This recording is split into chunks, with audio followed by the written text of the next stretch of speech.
Still on the Russia-Ukraine war, European leaders who have been brainstorming on the continuous bloodbath say President Trump should not reach any deal with the Russian president that would jeopardize Ukraine's territorial integrity.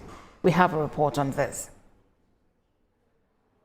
European leaders are asking the US President Donald Trump not to strike a unilateral peace deal with the Russian leader Vladimir Putin over Ukraine during their one-on-one meeting expected to hold in Alaska tomorrow.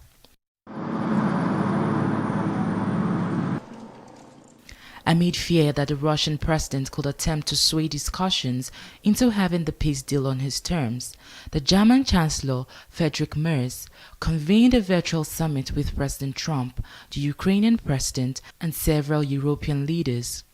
The French President Emmanuel Macron stepped in to say the American president had already made it very clear that Ukraine's territorial boundaries cannot be negotiated without the presence of Ukraine's President Volodymyr Zelensky.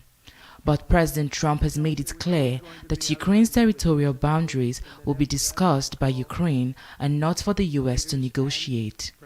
But he's optimistic a ceasefire would be a show of goodwill from Russia.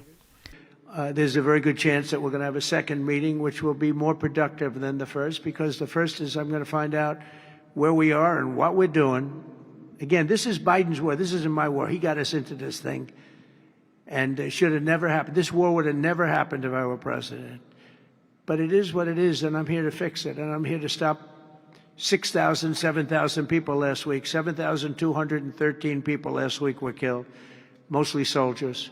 But missiles being lobbed into towns don't exactly help either. But mostly soldiers, and Ukrainian and Russian. They're not American soldiers, but if we can save a lot of lives, it would be a great thing. I've stopped 5 wars in the last 6 months. The German Chancellor, Friedrich Merz, told a press conference that Ukraine must be at the negotiating table at the next meeting because Europe wants things to go in the right sequence, with a ceasefire first and foremost, before talks progress further to a full settlement deal. President Zelensky says if the Russian president leaves Alaska without agreeing to a ceasefire and security guarantees, fresh sanctions should be imposed on Russia. The leaders of Ukraine, France, Germany, Italy, Poland, Finland, NATO, and the European Union took part in the virtual meeting with the US president. Joining me from Moscow via Zoom is Chairman Nigerians in Diaspora, Russia, Dr. Godwin Ibe. Good to have you join us, Dr. Ibe. So first, what's your take about this solidarity meeting between President Zelensky, the European Union, with the UK Prime Minister Keir Starmer? How much influence might it have on the outcome of the Trump-Putin summit holding in Alaska tomorrow? First of all, thank you so much for having me, and of course, thank the viewers for tuning in. Let me get straight to the answer or my opinion on your question. It's going to have little to no effect on the meeting between President Trump and President Vladimir Putin of Russia, because the deal between the US and America has already taken that into account, the reluctance of Ukraine and the European Union to end the war based on the terms which are likely to be proposed both by the United States and Russia. I believe the meeting in Alaska is taking all the realities on the ground and into perspective, and then trying to forge a way forward, maybe expanding the deal to not only include Ukraine, but other things like development of rare earth minerals in Alaska and other bilateral agreements between Russia and the United States. But only Presidents Trump and Putin are attending tomorrow's summit, where the war in Ukraine is actually center stage. Do you consider it fair that the second major party in the conflict, Volodymyr Zelensky, is being excluded from attending in person and speaking for his country? Well, on paper, he is a party to the conflict, but in reality, he is an executor of the party to the conflict. And the party to the conflict is a proxy war between Russia and NATO. using Ukraine as the territory for this conflict. Unfortunately, that's how it is today, and he's most likely going to he can't survive, for example, without the US and the European backing. So it's not a question of, if you want to talk about being fair, then what would have been most fair would have been respecting Minsk I and Minsk II agreements with the Russia and Ukraine signed with all the parties on board. What would have been fair would have been preventing the special military operation in the first place and allowing the Russian residents in Ukraine to not be maltreated and to have a right to their religion, speech, language, and everything that they hold dear. So you think that this is a Russia-NATO war and not necessarily Russia-Ukraine? It has always been a Russia-NATO proxy conflict. This is the fifth wave of expansion of NATO. So that means there have been first, second, third, fourth. This going against the gentleman agreement between the Soviet Union and NATO to avoid expansion to the east.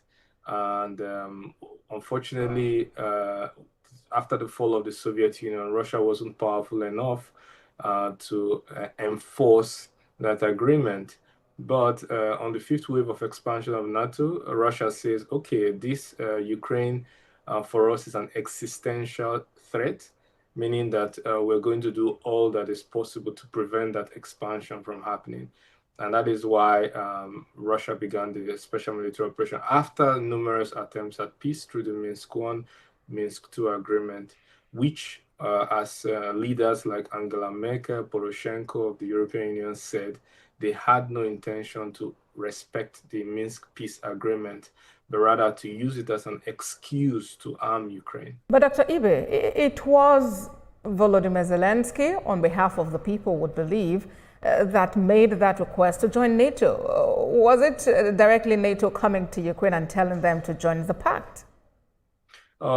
This has been a long-standing doctrine.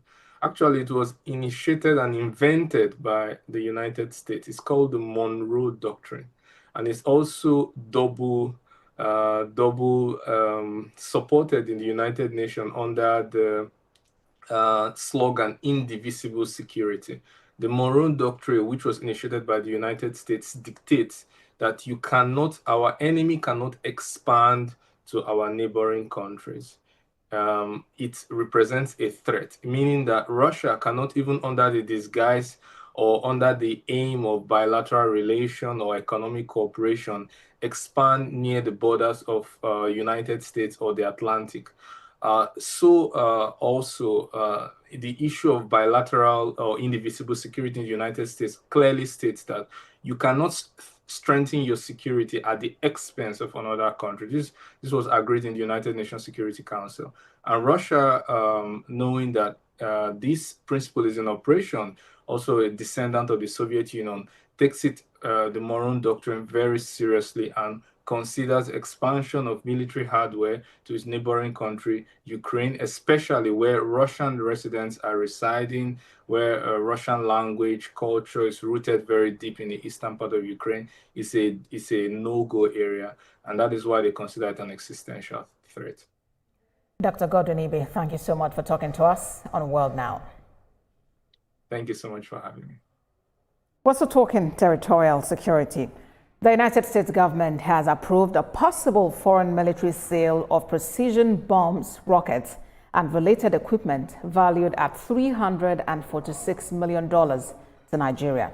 The approval was contained in a statement from the Defense Security Cooperation Agency after notifying the U.S. Congress of the potential sale. The package also includes non-major defense equipment, including bomb components, impulse cartridges, high explosive, and practice rockets. The agency says the proposed sale aims to strengthen Nigeria's capability to address current and future threats. The statement mentioned that the deal will not alter the military balance in the region and will have no adverse impact on U.S. defense readiness.